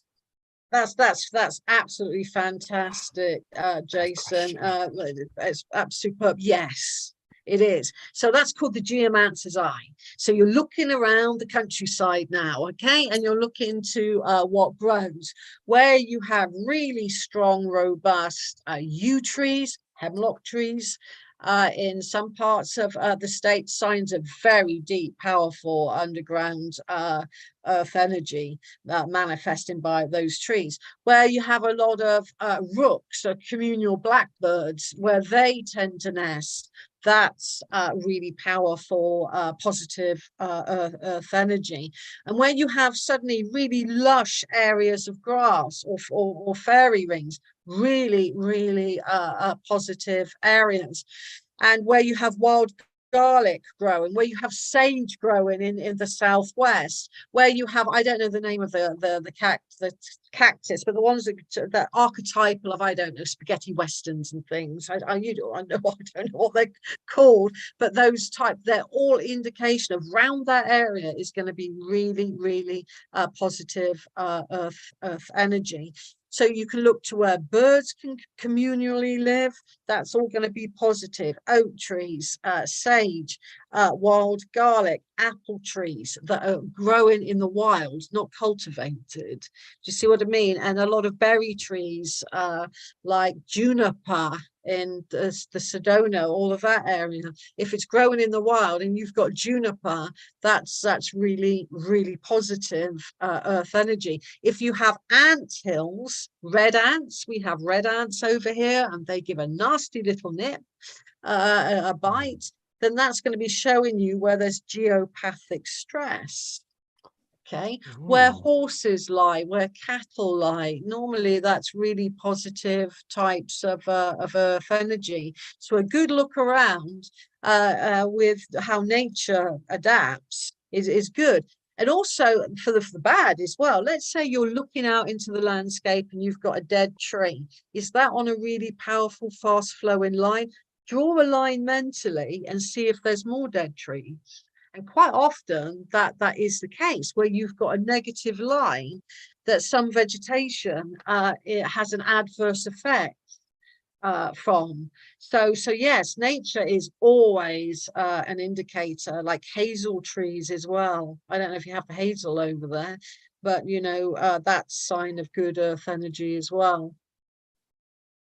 That's excellent information. I have two questions from the audience that Oh, are pretty brief. Let's we only got 20 minutes left. I really would They're like very people brief. to, I know, but I've got stuff I'd like to cover. Don't hog it. It's our I'm not, but it's things that we said last week we would cover, and so I don't want to negate This that. is not. This is very quick. Colors for Thanks for letting me glasses. direct, Linda. Glossy or matte colors. Is there a difference? That's a really good question. Yes. So something like really glossier, lush, you know, because matte in a way tones a color down to some regard, doesn't it? It kind of tones it down. So something like, yeah, glossy satin. We have like in paint, what's called a satin finish. I don't know if you get that in the States, but something along those lines, something really beautiful and glossy and lovely. Okay. And if you have covered, I don't remember the types of dowsing rods material last week, then I won't ask that one. That was the other question. What do you mean? Sorry. They want to know if it made a difference what the dowsing rod material was, copper versus brass versus. Oh yeah, and then also I'm a cleansing them. copper fan. I'm a copper fan, and also the Fae and negative beings or guardians, even they don't like iron. So I tend to stay away from iron rods, but that's because of my Celtic lean. But I always say, if it feels right for you, I mean, a great Master Dowser over here was a blacksmith, and he made iron rods, and he would go, oh Maria, I douse in iron, I'm getting on perfectly well, so stop it. You know, if Hamish was here, he'd say that. So if your heart says go for iron, then go for iron. I'm just coming from a Celtic path. Do you see what I mean? So my belief system may be a little bit different. I think that's really fair in terms of what your experience and understanding is definitely going to impact what your choices and options are. One of the things I wanted to make sure we hit up was dowsing rods versus pendulums, and what's the difference and how do they work differently? You know, why should I work with one versus the other, or what are the differences? If you're working with earth energies, then the L rod is easy. Okay, because you can follow it and it's pointing in a direction. You don't have to ascertain. I mean, a pendulum will, once you get used to the swing that it's pointing to, but it's just easy for earth energies and ley lines, the L rod. And then you can get directional dowsing in an instant with it. With the pendulum for directional dowsing, for example, I know if it's going a more of a pull that way, but it does this. So to begin with, on directional dowsing with a pendulum, I'm just going to get it into swinging. Is it going that way or that way? Do you see what I mean? Because it's linear like that. So you have to get used to noticing when your pendulum first makes that movement. Does it go slightly that way, pointing that way, or is it going to go that way? Do you see what I mean? So it's with to me, it's easier to use an L rod for earth energy dowsing, but a pendulum is great to take with you for dowsing to get the polarities of stones and things, because it's a visual wonder. So yeah, so both of them have their forte, like the Egyptian pendulums have. All of it slots in as a kind of spiritual toolkit in dowsing terms. Okay, excellent. Any questions, follow-up questions with that, Linda or Jason, on that topic? I'm good. Oh, the only other question was cleansing. Do they need cleansed in any way? Rods. Well, that's a really lovely question. And for me, when I go to an ancient site or in my back garden, I've got a lovely female current that is really strong and powerful. I cleanse through the earth herself. So if I feel my rods or my pendulum has had, geopathic stress day, a negative day, or, whatever, then I place it on the actual power of the earth itself. Because remember, I said it's coming up out of the ground like this. So I actually cleanse mine through the power and the love of the earth. So that's how one way of doing it. But of course, one can even get the Isis pendulum and cleanse it with white light. You could, in America, your cleansing herb is sage. You could start to smudge it. The Druid equivalent here is mugwort. We would use mugwort rather than sage, and Wiccans would use juniper. So it's how you want to do it. Or you could get a beautiful gentle cloth and put it in a little bit of water and wipe it and cleanse it that way. Or visualize, hold your dowsing rods and visualize water, or visualize a healing color. But in my kind of career of working with the earth, I just let my mother do it, because like I say, she's so wise. She's 4 billion years old. Her energies are perpetual in our lives when you think about it. And if it's her radiance, then why not tap into Gaia's radiance? Absolutely. One of the questions that came through yesterday when we were talking on our Facebook group, good point to join our Facebook group, was using tree branches for dowsing and the different types of tree branches for different types of dowsing, as well as being barefoot versus wearing shoes. Yeah, great questions. I love old-fashioned water divining. I have retired from water divining, but I may have mentioned before, I just after the lockdown of the major one, someone wanted me to find a holy well in a 1960s extension. So what would I use? I would use the old-fashioned Y rod of hazel, where you can hold it like that, okay, and you really hold the hazel rod tight. It's quite uncomfortable to do water divining. You're holding it tight, and now you're pushing down your weight onto the bit that's pointing down, because it's a Y shape, yeah, and you're holding the top part of the Y. The rod is going down, and then when it starts to come to underground water, you can't stop that rod coming up. You can't. You can push your weight down, and down, and it's coming up like that. It will go bang. You're on the water. so to speak. Why hazel? You can use traditionally hazel or willow, but hazel has a lovely Celtic mythology about it, and I think it's the wisdom of the Druids, because they said at the center of the earth there was a massive well, like an ocean.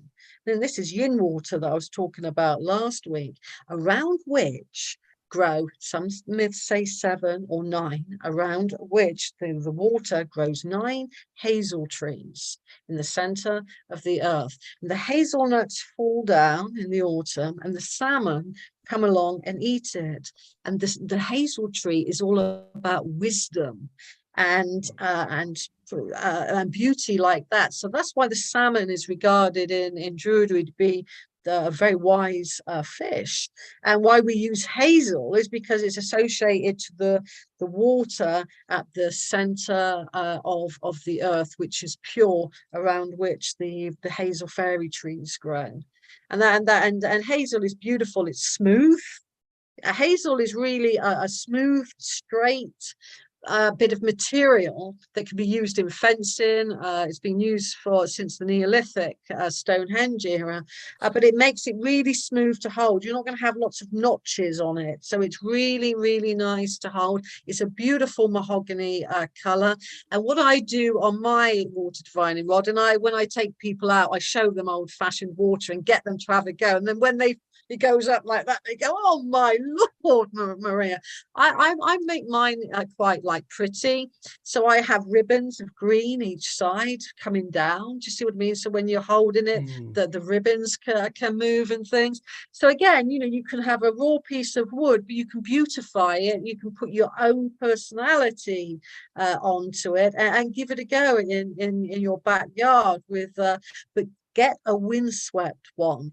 It's not good karma to go around cutting the hazel off, So if you get, we don't go around, killing to get our divining rods. We wait for the Gaia to give it to us. Do you see what I mean? So you might befriend a hazel tree, and you might have to make several trips to get your water divining rod, but then so be it. But then when you're gifted it, like I've recently, about 2 years, I've had my last one for about four years. It was that magical moment where I kept going back to the hazel coppice, as we call them over here, like little hazel wood. I never found it. And then boom, one day it's like a gift, and so you can have your own little ceremony about it, or you can take it back and bless it and, place it onto positive earth energy, dedicated it to Gaia, or however you want to do with it. So we can make these moments in our lives a special moment when we're gifted something that's going to stay with us for quite a few years.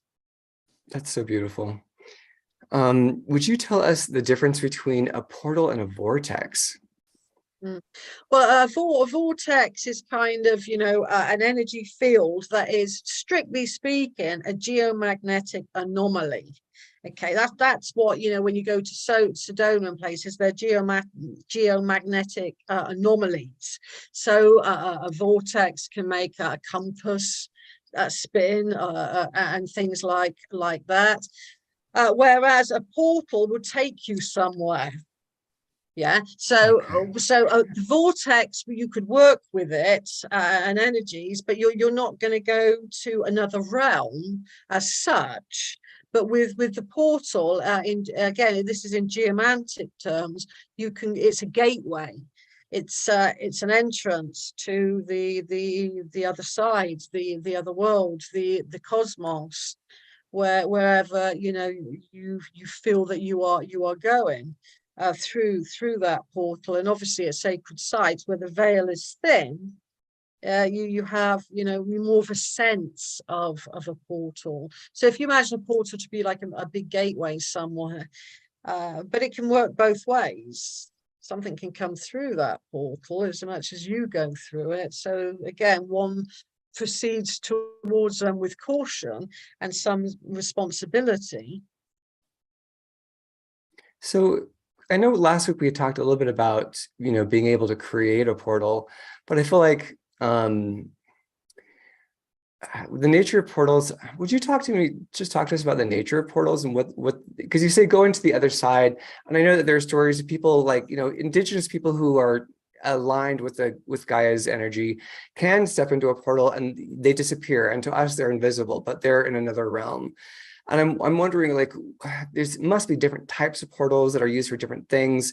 Is that something that we are to create, or is it something that just Gaia creates?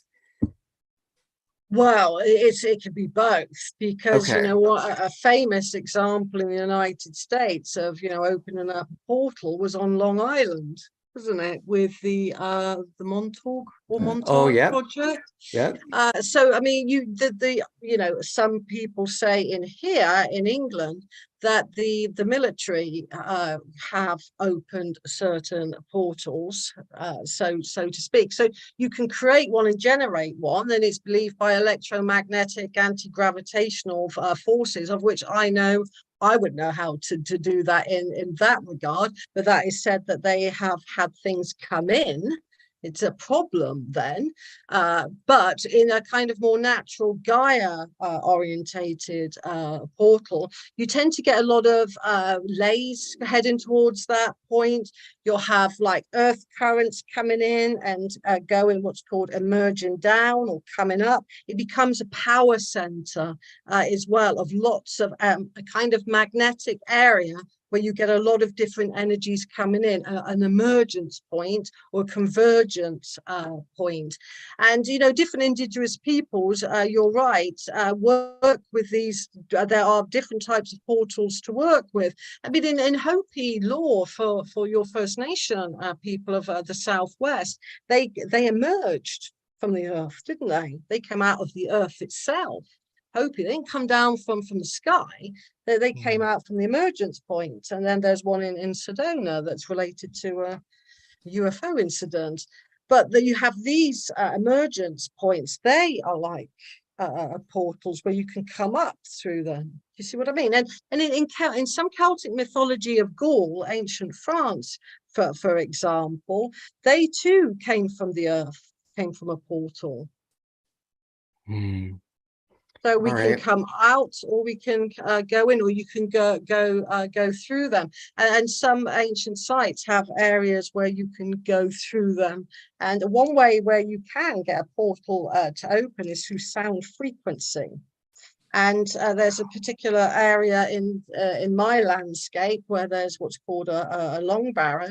And if you get a bull roarer, an old-fashioned Neolithic, then the Aborigines, and you look at the stone, it was found by a chap researching this in the sound frequencies, that a young man saw the portal open against the stone, going round and round and round and round like this. So it's believed that you can open up some portals through the sound frequencies as well. God, that's fascinating. All right. So the last little question before we start going into our gratitudes, you talked to the last time, Linda brought up labyrinths, and you had talked about circular lays. So what can you tell us about that and the significance of those? Labyrinths in terms of working with them, it's a going to and coming away from with the labyrinth, isn't it? You walk a pathway. So to work with a labyrinth, it would be what am I going to work with? What do I aspire to? I go to that place and then I bring it back out into the world. Do you see what I mean? So as you walk into a labyrinth, you're walking it with your intent of what it is that you need or you require, maybe a different frame of mind or whatever, a manifestation, and that's you're walking in. It's very different from a maze. A labyrinth, you have a clear pathway of how you weave towards it and how you come out. Yeah, and you can even do this type of thing. You don't have to physically go to a labyrinth. If you draw a labyrinth and then you get a finger, you can trace the way you go round it and arrive at the center. Then you're at the center of your being. Yeah. And then say I'm at the center of my being, and then I think, well, I would really like X in my life because I need this type of energy. And you bring it out of the labyrinth. Yeah, like that. So it's about coming to and coming away from, and even the drawing of a labyrinth is a wonderful experience. It starts with a cross. How you start off drawing a labyrinth with a cross. Well, that's 4 directions, isn't it? It's it's about bringing in space to a labyrinth, and some physical labyrinths are made of stone, can attract underground water, so it can be a little bit of a soggy area. But the labyrinth as well, in another way of working with a labyrinth, is it can entrap. Okay, so let's say, for example, you got an area and there's something you don't necessarily like, you think it's not good, you want a real way of suddenly getting that into an area, a labyrinth. Quite a lot of negative entities and things easily they don't know where to go when they're in a labyrinth. Where am I? I'm in a labyrinth. And in traditional ways of getting rid of vampires, for example, in England, what wasn't a stake in the heart, you'd bury them at a crossroads, and then when it pops back up, in zombie form, if you will, then they don't know which way to turn.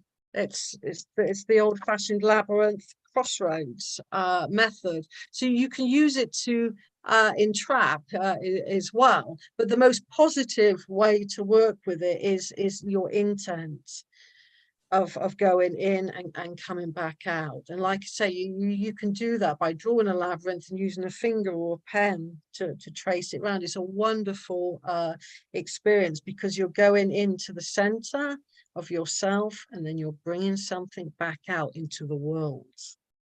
So they're wonderful magical tools to work with and to co-create with. You're breaking down so many of these things that are just gifts and tools immediately at hand, that are accessible, that have just been, at least in America, from my experience, have been lost and or made really complex and made really elite and hidden in one ways or another. Do we have any other final questions, Jason or Linda? I just have a comment. I'm a comic book junkie. So when you brought up the bull roar and the opening of the portal, there's an Aboriginal comic book character called Gateway. So when he spins the bull roar, he opens up a portal, and that's how the X-Men would travel from Australia to different places. So yeah, it's what it made me think of when you said it. Wow. Yeah, they're great, like instrument, but you could set that sound frequency up with the drum. It was practiced at that particular ancient site with the drum as well as a bull roar, and it was found it was the ultrasound that it generates. But it's these are all the gifts. I think what we've discussed today are gifts from Gaia, which can enhance our lives. That's how I see what is dowsing. It's not finding water, it's working with water. It's not finding ley lines, it's working with the energy. Do you see what I mean? So to me, when people say, oh, dowsing's all about finding things, to me, it's about understanding Gaia and working with the gifts that she has given us. Fantastic. Linda, did you have anything final? No, I'm sure we have some other questions that I will email you if you wouldn't mind, and we'll put the answers in our Facebook group. Yeah, of course. Fantastic. All right, so then my final question to you, Miss Maria, I said it last week, but still say it again. At this point in the journey, what would your heart like to say to ours? I would, again, like just to say, we are so blessed, to be on this earth, to be on a living being, like I said, is so wise, so full of wisdom, wanting to help us move forward in ourselves, that we become of higher consciousness. And, you know, the more that we will start working with Gaia and raising our frequencies, the more she will expand as well. There is no separation. And for me, the love of Gaia and my love for her changed my life, of how I think about healing, how I think about all of the simple things that we can do generated by the earth. She is a medicinal remedy in herself. Thank you so much, Maria. All right, I'm going to flip us to speaker view, or gallery view rather. I like to call Brady Bunch view. And Miss Linda, if you will go ahead and start our gratitudes. Absolutely. You guys asked such amazing questions in our group. That is one of the things I love so much about you. And we can continue this conversation in our Facebook group. So make sure you do that. If you have enjoyed this and you haven't already hit that like button, please hit the like button.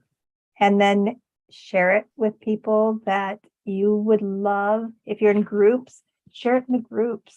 That's a wonderful way to get it out there for us, because it gives more validity when you're sharing it and saying, hey, I got something out of this. So make sure that you share the love by sharing us. Thank you again for your coffee. And make sure that you check out Maria's links below.